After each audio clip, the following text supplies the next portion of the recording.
1984 by the disillusioned George Orwell. Few take them seriously and usually dismiss such ideas as paranoia. Since real politics is motivated by individual self-interest, history is viewed most accurately as a struggle for power and wealth. We do our best to obscure this self-evident truth by popularizing the theory that history is made by the impersonal struggles between ideas, political systems, ideologies, races, and classes, through systematic infiltration of all major intellectual, political, and ideological organizations. Using the lure of financial support and instant publicity, we have been able to set the limits of public debate within the ideological requirements of our money power. The so-called left-right political spectrum is our creation. In fact, it accurately reflects our careful, artificial polarization of the population on phony issues that prevents the issue of our power from arising in their minds. The left supports civil liberties and opposes economic or entrepreneurial liberty. The right supports economic liberty and opposes civil liberty. Of course, neither can exist fully, which is our goal, without the other. We control the right-left conflict such that both forms of liberty are suppressed to the degree we require. Our own liberty rests not on legal or moral rights, but on our control of the government, bureaucracy, and courts, which apply the complex, subjective regulations we do the public into supporting for our benefit. Innumerable meaningless conflicts to divert the attention of the public from our operations find fertile ground in the bitter hatreds of the right. See left imbroglio. Right and left are irreconcilable on racial policy, treatment of criminals, law enforcement, pornography, foreign policy, women's lib, and censorship, to name just a few issues. Although censorship in the name of fairness has been useful in broadcasting and may yet be required in journalism, we generally do not take sides in these issues. Instead, we attempt to prolong the conflicts by supporting both sides as required. War, of course, is the ultimate diversionary conflict and the health of our system. War provides the perfect cover of emergency and crisis behind which we consolidate our power. Since nuclear war presents dangers even to us, more and more we have resorted to economic crisis, energy shortages, ecological hysteria, and managed political drama to fill the gaps. Meaningless, brush-fire wars, though, remain useful. We promote phony free enterprise on the right and phony democratic socialism on the left. Thus, we obtain a free enterprise whose competition is carefully regulated by the bureaucracy we control and whose nationalized enterprises are controlled directly through our government. In this way, we maintain a society in which the basis of our power, legal titles to property and money, remain secured, but in which the peril of free, unregulated competition is avoided, and popular sovereignty is nullified. The democratic process is a sitting duck for our money power. Invariably we determine the candidates of the major parties and then proceed to pick the winners. Any attempts at campaign reforms simply put the rules of the game more firmly under our government's control. Totalitarianism of the fascist of communist varieties is no danger to us as long as bastions of private property remain to serve as our basis of operation.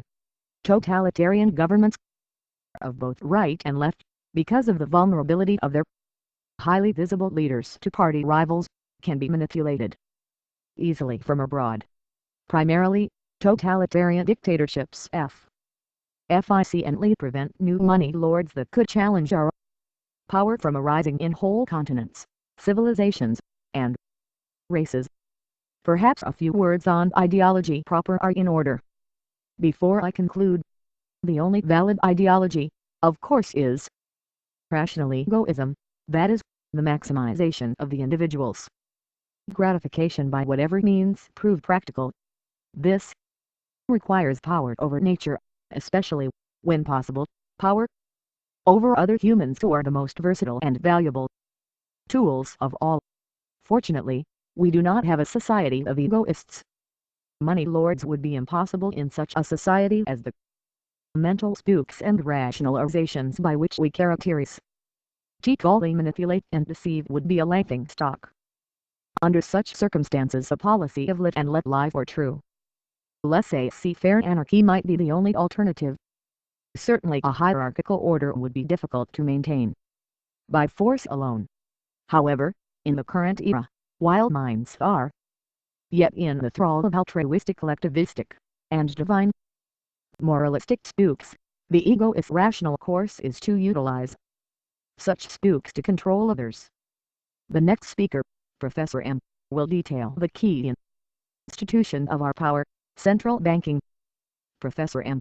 On the central banking **3***. Economics of it. A bank can't take the depositor's goods, the goods that it holds for safekeeping, and lend them out to people on the market. It can earn interest on these loans, and as long as only a small percentage of depositors ask to redeem their certificates at any one time, no one versus the wiser. Or, alternatively, it can issue pseudo-warehouse receipts for goods that are not there and lend these on the market. This is the more subtle practice. The pseudo-receipts will be exchanged on the same basis as the true receipts, since there is no indication on their face whether they are legitimate or not. It should be clear that this practice is outright fraud. Murray Rothbard. Man, Economy, and State.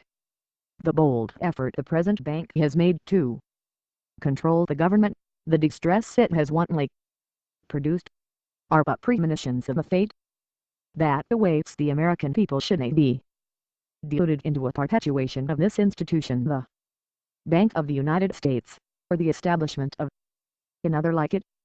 Andrew Jackson. December 2, 1834.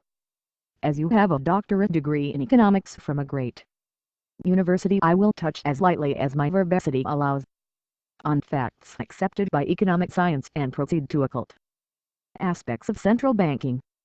Since the division of labor is the key to all human achievement and satisfaction, the system of exchange is crucial. Barter is hopelessly complicated.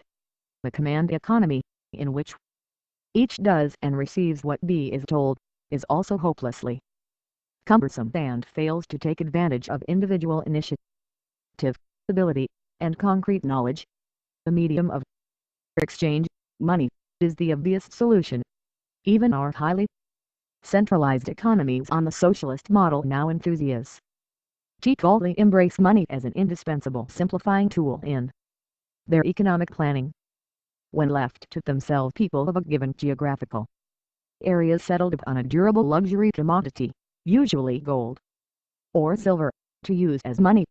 Because money is a store of value, as well as a medium of exchange, people saved part of their gold income rather than spending it all. This gold was often stored in the vaults of a local goldsmith, the precursor of the modern banker, for safekeeping. The depositor received a receipt that entitled him to an equal quantity and quality of gold on demand from the goldsmith. At some point the goldsmith realized that there was no reason he could not loan out some of the gold for interest as long as he kept gold on hand sufficient to meet the fairly predictable withdrawal rate. After all, B simply promised to pay on demand, not bold the gold as such. Better yet, B could simply issue more receipts for gold than B bad gold, and the receipts, renamed notes, could circulate freely among the populace as money. However, B soon found that there was a definite limit set on this process by reality. Not all the extra notes issued circulated forever among the public. The rate of note redemption began to increase rapidly as the receipts passed into the hands of people unfamiliar with his reputation, and especially when competitive goldsmiths, always eager for more gold reserves, came into possession of his notes. To prevent the disastrous run on his gold reserves, note issuance had to be kept within bounds. But the spending power of overissuance was a grave temptation. Especially relish was the power over governments, industry, and merchants that the miraculous loan power of the goldsmith could obtain. Many succumbed to temptation, overextended themselves, and brought ruin to their depositors, while others slowly became wealthy bankers by pursuing conservative loan policies. At this point, according to economic science, central banks are instituted to protect the public from periodic financial catastrophe at the hands of unscrupulous fractional reserve bankers. Nothing could be further from the truth. Central banks are established to remove the limitation on overissuance that reality places on competitive banking systems. As early as ancient Babylon and India, central banking, the art of monopolizing the issuance of money, had been developed into a perfect method for looting the general public. Even today many bankers copy the traditions of the earlier exploitive priesthoods and design their banks to resemble temples. Defenses of central banking are simply part of the deception that lies at the heart of all power elites. Let us look at the way a new central bank is created, where none has existed previously. We bankers approach the prince or ruling assembly, both of whom always want more